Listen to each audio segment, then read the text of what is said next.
దేవుని నామానికి స్తోత్రం. ఈ సమయం ఈ రీతిగా నిలబెట్టినటువంటి దేవాది దేవునికి మహిమ కలుగును గాక. సమయం ఇచ్చినటువంటి అయ్యగారికి నా వందనాలు, అమ్మగారికి నా వందనాలు, కూడి వచ్చిన మీ అందరికీ నా వందనాలు. చిన్న సాక్ష్యం ఒకటి చెప్తాను, ఏమనుకోమాకండి, జస్ట్ ఒక 5 నిమిషాలు.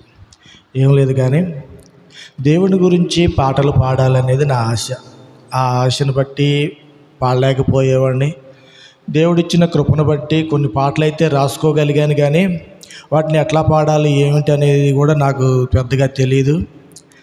పాడాలని ఆశ అయితే ఉండేది, కానీ పాడలేకపోయేవాడిని. భయం వేసేది, సిగ్గేసేది.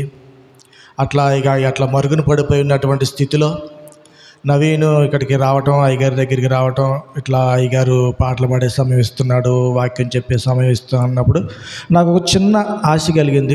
నేను కూడా వెళ్తే నాకు కూడా అయ్యగారు అవకాశం ఇస్తాడు అని చెప్పేసి ఆ విధంగా నేను వచ్చినప్పుడు అయ్యగారి ప్రోత్సాహాన్ని బట్టి, నవీల యొక్క ప్రోత్సాహాన్ని బట్టి పాడటం నేను ప్రారంభించాను. నాకు పాడటం రాదు, అయినా కానీ దేవుని కోసం ఏదో నాకు ఇచ్చినటువంటి స్వరాన్ని బట్టి, అందరు కోయిల్లాగా పాడలేరు, గాడిదలు కూడా ఉంటాయి కాబట్టి ఆ గాడిదల్లో ఒక గాడిదగా నేను కూడా పాడటానికి ప్రారంభించాను. కానీ దేవుడు ఏం చేసిన కృప ఏంటంటే, మొన్న వదిలిన పాట చావైనా బ్రతికైనా అనే పాట, నేను మా ఆవిడ హాస్పిటల్లో ఉన్నప్పుడు ఆమెకు ఆపరేషన్ చేసి ఆ సందర్భాల్లో ఎట్లా ఉంటుందో పరిస్థితి చెప్పలేము. నాకు భయం వేసినప్పుడు నా మనసులో దేవుడు నాకు ఇచ్చిన తలంపు అనమాట, చావైనా బ్రతికైనా నీ కొరకే ప్రభువా అనేటువంటి ఆ చిన్న చరణం నాకు వచ్చినప్పుడు అదే నేను మనసులో ధ్యానం చేసుకుంటూ ఉన్నప్పుడు దేవుడు చక్కగా ఆమెకు ఆపరేషన్ అన్ని విధాలుగా ఆరోగ్యాన్ని ఇచ్చి అంతా సమకూర్చాడు. నేను ఇంటికి వచ్చిన తర్వాత దేవుడు నాకు ఇచ్చిన దాన్ని బట్టి ఆ పాటని రెండు చరణాలు రాసిన తర్వాత నవీని మ్యూజిక్, మేము వీడియోలు తీసుకోవటం, పాట పాడతాం. అయ్యగారు దాన్ని తగ్గట్టుగా చక్కగా వీడియో ఎడిటింగ్ చేసి ఆ పాటను వదిలిన తర్వాత ఆ పాట కనీసం 1000 మందికి, కొంతమంది చూస్తారనుకున్నాం, కానీ 1000 మంది చూసే కృపనిచ్చాడు.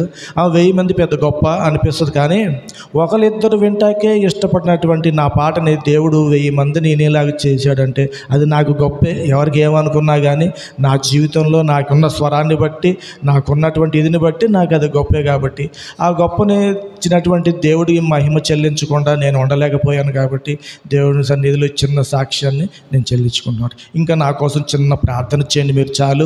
మంచి పాటలు రాసేలాగా, ఇంకా బాగా పాడేలాగున చిన్న ప్రార్థన చేస్తే చాలు. మేము నలుగురుగా కలిసి కొన్ని కార్యక్రమాలు చేస్తున్నాం, కొన్ని వీడియోలు చేస్తున్నాం. ఇంకా దేవుడు మమ్మల్ని ప్రోత్సహించి మాకు కావలసిన వాటి అన్నింటినీ దయచేసి మమ్మల్ని ఇంకా ముందుకి ఆయన మహిమ కోసం మమ్మల్ని నడిపించులాగిన మా కోసం అనుదినము చిన్న ప్రార్థన చేయండి చాలు. దేవుడు ఆయనే కార్యాలు జరిగించుకుంటాడు. దేవుడి చిన్న సాక్ష్యం దీవించును గాక.